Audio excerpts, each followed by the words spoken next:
नमस्कार दोस्तों, crime story channel पर मैं राजेश आपका स्वागत करता हूं। दोस्तों, आज मैं आपको क्राइम की जिस वारदात के बारे में बताने जा रहा हूं, वो वारदात मुंबई महाराष्ट्र से है। तो चलिए दोस्तों, इसके बारे में हम लोग विस्तार से जानते हैं। सीना हत्याकांड में अबूझ पहेली बनी इंद्राणी मुखर्जी भी महत्वाकांक्षा के जाल में जा फंसी, जो उसने जाने अनजाने खुद ही बुना था। ऊंची साख बनाने और प्रसिद्धि पाने की मानसिकता ने आज के दौर की इंद्राणी सरीखी महिलाओं के हौसले बुलंद तो किए हैं, पर कुछ एक को अंधेरे दलदल की ओर धकेल भी दिया, जहां सिवाय अफसोस और अवसाद भरी तन्हा जिंदगी के कुछ भी नहीं होता। इसका प्रत्यक्ष उदाहरण है सीना बोरा मर्डर केस में फंसी आईएनएक्स मीडिया की पूर्व सीईओ इंद्राणी मुखर्जी। देश की सबसे बड़ी मर्डर मिस्ट्री बन चुका सीना बोरा हत्याकांड पुलिस मीडिया सबके लिए एक पहेली बना हुआ है। असम के गुवाहाटी की पोरी बोरा माया नगरी मुंबई में जिस तरह हाई प्रोफाइल इंद्राणी मुखर्जी बन गई, वो बॉलीवुड की किसी फिल्मी कहानी से कम नहीं है। इंद्राणी मुखर्जी बचपन से ही महत्वाकांक्षी थी। कमसिन उम्र में ही उसका प्रेम परवान चढ़ चुका था और शादी के पहले ही वो गर्भवती हो गई। उस समय पोरी बोरा के नाम से जानी जाने वाली इंद्राणी ने सिद्धार्थ दास से पहली शादी शिलोंग में ही की। हालांकि सिद्धार्थ ने इसे स्वीकार नहीं किया है। शादी के बाद बेटी सीना और बेटे मिखाइल को जन्म दिया। सिद्धार्थ से अलग होने के बाद व्यापारी संजीव खन्ना से दूसरी शादी रचाई। इस रिश्ते से विधि खन्ना पैदा हुई। कुछ समय बाद संजीव खन्ना से भी तलाक हो गया, पर यह तलाक दिखावे के लिए था। असल में स्टार इंडिया के तत्कालीन सीईओ से विवाह बंधन में बंधकर इंद्राणी उनकी दौलत की मालकिन बनना चाहती थी। इंद्राणी स्टार इंडिया में एचआर कंसल्टेंट के तौर पर काम करती थी और मौके का फायदा उठाकर स्टार इंडिया के मुखिया पीटर मुखर्जी पर डोरे डालने लगी थी। 2002 में इंद्राणी पीटर मुखर्जी से शादी कर ब्रॉडकास्ट इंडस्ट्री की सबसे ताकतवर शख्सियत बन गई। उस दौरान पूर्व पति संजीव से पैदा हुई विधि 9 साल की थी। इंद्राणी ने पीटर को विधि के बारे में बताया, लेकिन सिद्धार्थ से पैदा हुई बेटी सीना और बेटे मिखाइल के बारे में कुछ नहीं बताया। पीटर मुखर्जी की भी इंद्राणी से दूसरी शादी है। पहली पत्नी शबनम से पीटर के 2 लड़के हैं, राहुल और रॉबिन। इंद्राणी ने पीटर मुखर्जी से 2002 में शादी की थी।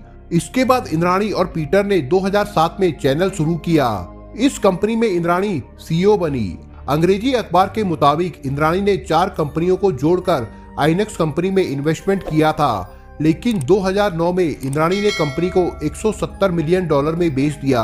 सीना बोरा मर्डर मिस्ट्री सेक्स, पैसा और हाई प्रोफाइल जिंदगी से जुड़ी एक ऐसी कहानी है जिसने माँ बेटी के रिश्तों को तार तार कर दिया है। वरना इतने बड़े संपन्न परिवार की एक महिला अपनी बेटी सीना की हत्या कर दे, ये कैसे संभव है। सीना की अप्रैल 2012 में हत्या करने और उसका शव रायगढ़ के जंगल में ठिकाने लगाने के आरोप में इंद्राणी, उसके पूर्व पति संजीव खन्ना और उसके पूर्व चालक श्याम राय को गिरफ्तार किया गया है। पुलिस के मुताबिक जिस कार में सीना की हत्या की गई थी, उस कार में ड्राइवर श्याम राय ने सीना बोरा के पैर पकड़े और संजीव ने उसका गला दबा दिया था। इसके बाद इंद्राणी ने पुलिस से बचने के लिए सीना के शव का मेकअप तक किया, उसके बाल संवारे थे और लिपस्टिक लगाई ताकि लोग शंका ना कर सके। रिश्तों की उलझन सीना की डायरी से भी समझी जा सकती है, जिसमें वो लिखती है कि मुझे अब माँ से नफरत है, वो माँ नहीं डायन है। सीना बोरा हत्याकांड मानवीय मूल्यों के मायने ही खत्म होने की मिसाल है। सवाल कई हैं, अगर इंद्राणी ने सब कुछ हासिल कर लिया था तो उसे हत्या जैसा कदम क्यों उठाना पड़ा। क्या कोई ऐसा रास्ता जो सीना के दिल में दफन करने के लिए उसकी हत्या की साजिश रची गई, या फिर इस परिवार में और भी ऐसी कुछ बातें थी जिसकी वजह से सीना का गला घोंट दिया गया। जब औरत महत्वाकांक्षा के बुने जाल में फंसती है तो उसे इसकी कीमत अक्सर अपनी जान देकर या गहरे अपराध में फंसकर जेल के अंधेरे बंद कमरे में चुकानी पड़ती है। इंद्राणी की कहानी भी कुछ ऐसी ही है। पैसा और शोहरत का ये रास्ता शुरुआत में भले ही सुगम और सुखदायी लगे, लेकिन ये रास्ता आखिरकार जाता अवसाद और अपराध की ओर है। इंद्राणी ने भी सफलता की सीढ़ियां चढ़ने के लिए शॉर्टकट अपनाया और अब वो पुलिस की गिरफ्त में है। दरअसल अपने दूसरे पति सिद्धार्थ दास से अलग होने के बाद इंद्राणी की आर्थिक हालत ठीक नहीं थी। उस वक्त इंद्राणी के पास काइनेटिक स्कूटी हुआ करती थी, लेकिन आज स्थिति ठीक उलट है। इंद्राणी के पास मुंबई, कोलकाता, देहरादून समेत कई शहरों में अरबों की संपत्ति तो है ही, साथ में कई लग्जरी कारें भी है। यही नहीं, पीटर मुखर्जी से शादी के बाद इंद्राणी को नीता अंबानी, शाहरुख खान समेत कई बड़ी हस्तियों के साथ देखा गया। इंद्राणी पेस्ट्री पार्टीज में खूब शिरकत करती थी और ज्यादा पैसे वाला मिलते ही वो दूसरी शादी रचा लेती थी। अब तक 5 पतियों को छोड़ चुकी इंद्राणी और पीटर के बीच मुलाकात भी एक बार में पार्टी के दौरान हुई थी।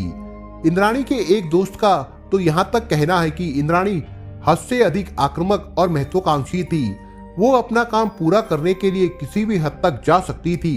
किसी भी कीमत पर सब कुछ पाने की सोच और उन्मुक्त जीवन, वो आजादी का ये सपना एक नहीं कई इंद्राणियों को दर्द व अवसाद की गहरी खाई में धकेल चुका है। हमारे सामने मधुमिता, भंवरी देवी, शिवानी भटनागर, फिजा, सुनंदा पुष्कर और रूपम जैसे कई उदाहरण हैं। यहाँ महिलाएं अपनी ही महत्वाकांक्षा के बुने जाल में फंस गई और उन्हें भारी कीमत चुकानी पड़ी। दरअसल जब हम किसी का इस्तेमाल कर रहे होते हैं तो हम ये भूल जाते हैं कि कहीं ना कहीं वो भी हमारा इस्तेमाल कर रहा है और आखिर में शिकार इंद्राणी जैसी औरतों का ही होता है। इस हस्र से परे अगर इनके इंद्राणी बनने के पीछे के जरिए की पड़ताल की जाए तो 2 कारक सामने आते हैं। पहला खूबसूरती यानी शरीर का इस्तेमाल और दूसरा बेशुमार ताकत हासिल करने की भूख। इन 2 अरमानों तले पलती महिलाएं पुरुष प्रधान समाज में पुरुषों का ही इस्तेमाल कर फर्श से अर्श तक का सफर पूरा करती हैं। इनको समझने के लिए विश्व राजनीति के पटल पर क्लियोपेट्रा को समझना बेहद जरूरी है। ये एक ऐसा नाम है जिसने अपनी खूबसूरती और अपने शरीर का इस्तेमाल अपने कैरियर को बढ़ाने में बेहतरीन तरीके से किया।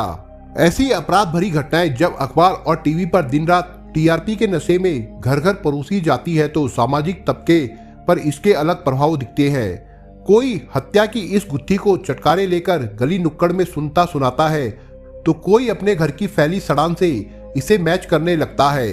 सभ्य और अमीर समाज की धज्जियां उड़ाती ऐसी घटनाओं के गहरे सामाजिक सरोकार है और इनसे सबक लेना ज्यादा जरूरी है, बजाय इन पर सोशल मीडिया में चुटकुले गढ़ने के।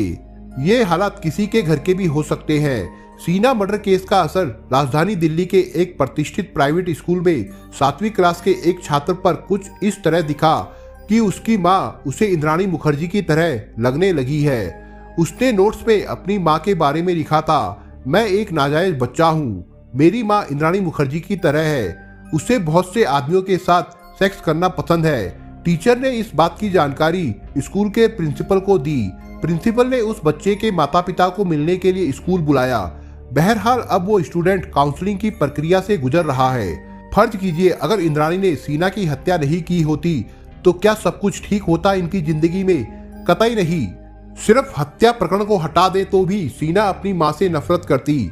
इंद्राणी इसी तरह सफलता की सीढ़ियां चढ़ने के लिए शादियां करती और परिवार इसी तरह की डिसफंक्शनल जाल में उलझा रहता। जरा सोचिए, इतनी उलझनों के बीच परिवार में कौन खुश रहता? जहां भाई माँ के खिलाफ है और बेटी को माँ से नफरत है, जहां परिवार के साधारण से रिश्तों की गुत्थी सुलझाने के लिए दिमाग के न जाने कितने घोड़े दौड़ाने पड़ते हैं, वहां सिवाय अपराध, हत्या, झगड़े और साजिश के और क्या हो सकता था?